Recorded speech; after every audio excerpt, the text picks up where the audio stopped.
Hi, this is Cheryl Peterson with Healing Science Today. Have you heard the cliche, clutter is confusion?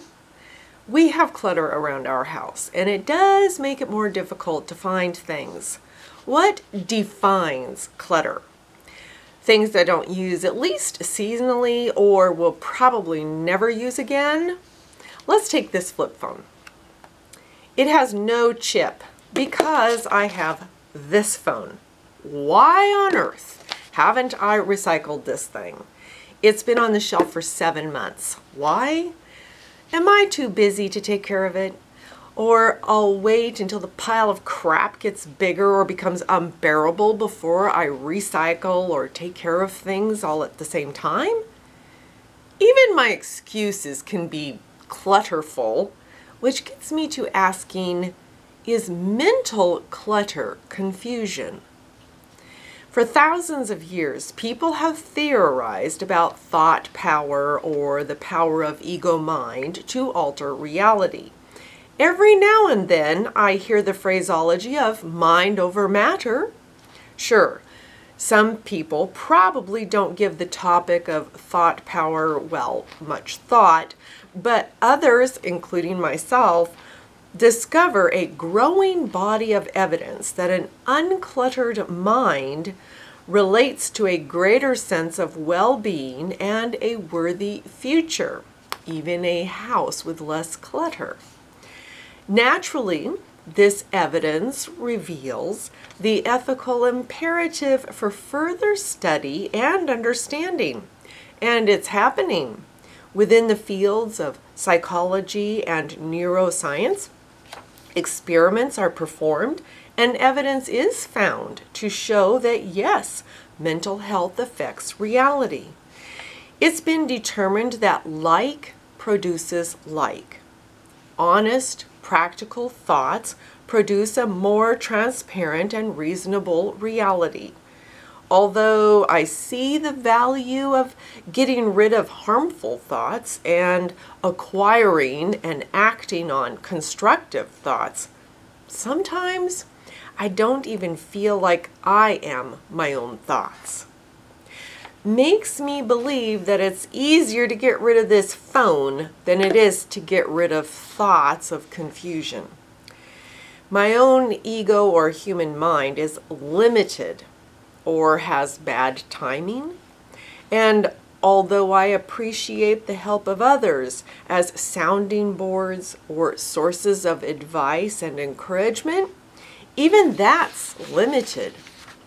So I acknowledge the uncluttered mind of God to help me declutter my own mind. I acknowledge the stimulus of the Holy Spirit. From the Bible, the book of 2 Samuel, the story begins, there was a famine for 3 years.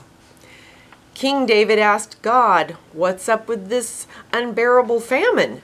God said, your predecessor, King Saul, and his administration are guilty of bloodshed. God explained that King Saul had an overly enthusiastic attitude, an ambitious plan, but only for the people of Israel and Judah, which in turn caused Saul to try to eliminate people who weren't of Israel and Judah. Not of Israel or Judah, the Gibeonites were nearly eliminated, when in fact the Gibeonites had been promised safety before King Saul. So David went to the Gibeonites and asked, what can I do for you? How can I fix matters so that you can benefit from the Lord's inheritance? David didn't appear to have thoughts that judged people as superior or inferior. In their negotiations, the Gibeonites asked for that which only David could grant, and David followed through with the help from a woman named Rizpah. The famine came to an end.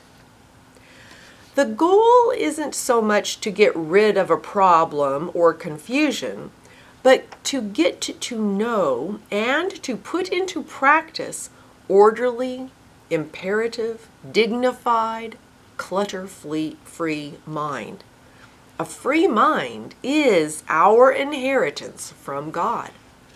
And we can only inherit that which is like God: truth, love, principle, soul.